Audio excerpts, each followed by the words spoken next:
घेतला त्या आशाताई दिपसर आणि तुम्ही एवढे छान विद्यार्थी इथे या कार्यक्रमावर सहभागी झाला त्यांचं मी मनापासून स्वागत करतो। ज्येष्ठ पत्रकार आणि आपण सर्व ज्ञानी पत्रकार जे उपस्थित आहेत त्यांचंही मनापासून स्वागत करतो। खरं तर बाळशास्त्री जांभेकर यांनी मराठी वृत्तपत्राचा जन्म घातला तो 6 जानेवारी 1932 ला, म्हणून आपण आद्य पत्रकार हा पत्रकार दिन त्यांच्या नावाने साजरा करतो।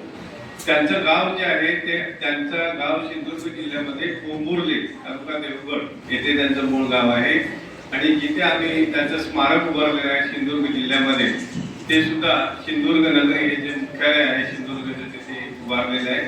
ते महाराष्ट्राचं मला वाटतं सगळ्यात चांगलं पत्रकार गौण असावं। तुम्ही सर्व पत्रकारांनी तिथे यावं बघावं आणि बाळशास्त्री जांभेकरांनी जे काम केलेले आहे त्याचे तिथे संपूर्ण आशय तुम्हाला पाहता येईल।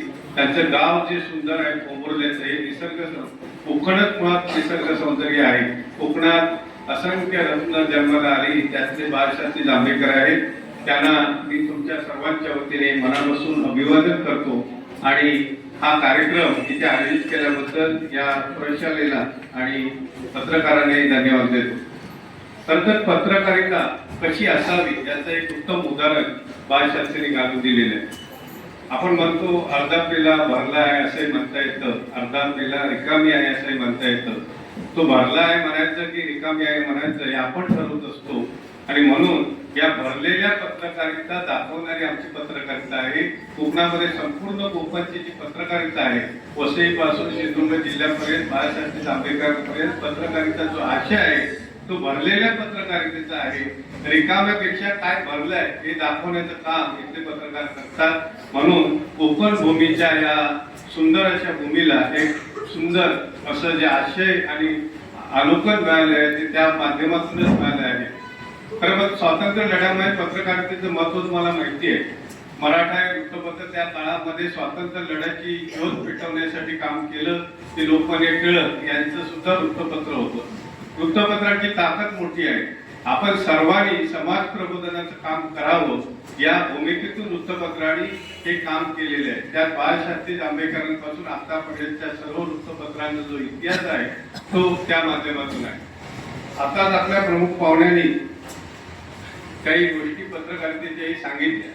खरं तर समाजामध्ये आपल्या हाताची 5 बोटं काही सारखे नसतात, म्हणजे ती कमी जास्त आपण पाहतो। तसं समाजामध्ये सर्व घटक असतात, चांगले आहेत तिथे वाईट आहे असे सगळे आहेत। तसं पत्रकारितेचे असू शकतात, परंतु सकारात्मकता देणारा विचार पत्रकारिता जास्त प्रमाणात जोपासत आहेत म्हणून हा पत्रकारिता मला अधिक महत्वाची वाटते।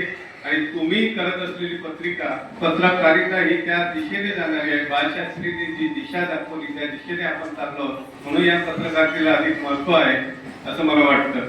समाजामध्ये आजही अनेक गोष्टी आहेत। आताच जे विधवा हा विषय त्यांनी काढला, समाजामध्ये ज्या ज्या प्रथा वाईट आहेत त्यांना बाजूला सारून पुढे जाण्यासाठी जे बळ देण्याचं काम करतं ते वृत्तपत्र करतात आणि पत्रकार करतात। म्हणून या पत्रकारितेला सलाम करण्याचा दिवस आजचा आहे। खरं तर या एका शैक्षणिक संस्थेमध्ये आपण आलेलो, आताच नवीन एज्युकेशन पॉलिसी आहे। या पॉलिसीमध्ये गुरुकुलात्मक शिक्षण पद्धती असा एक अवलंब केलाय। खरं तर मूळ जी शिक्षण आहे ती गुरुकुल पद्धत आहे।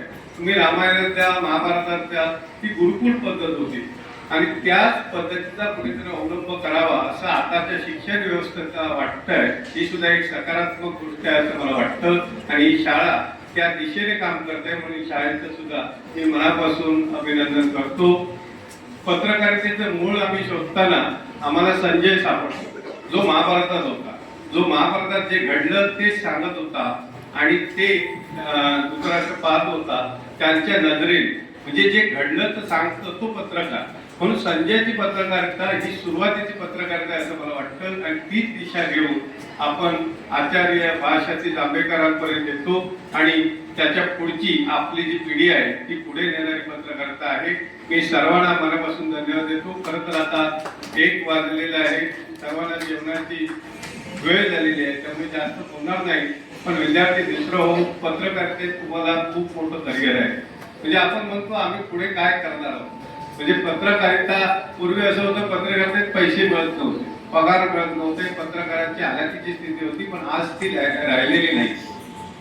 एआयने जरी आता नवीन तंत्रज्ञानाने जरी याची जागा घेतली असली तरी पत्रकारितेत सुद्धा नव्या पिढीला येण्यासाठी खूप संधी आहे. राजकारणात येण्यासाठी संधी आहे, समाजसेवेमध्ये येण्यासाठी आहे, व्यवसायामध्ये येण्यासाठी आहे. तसं पत्रकारितेमध्ये सुद्धा तुम्ही येऊ शकता. त्यासाठी सुद्धा शिक्षण व्यवस्थेमध्ये व्यवस्था केलेली आहे. त्या दिशेकडे सुद्धा तुमचे काही विद्यार्थी वळतील अशी मी आशा करतो. जय हिंद, जय महाराष्ट्र.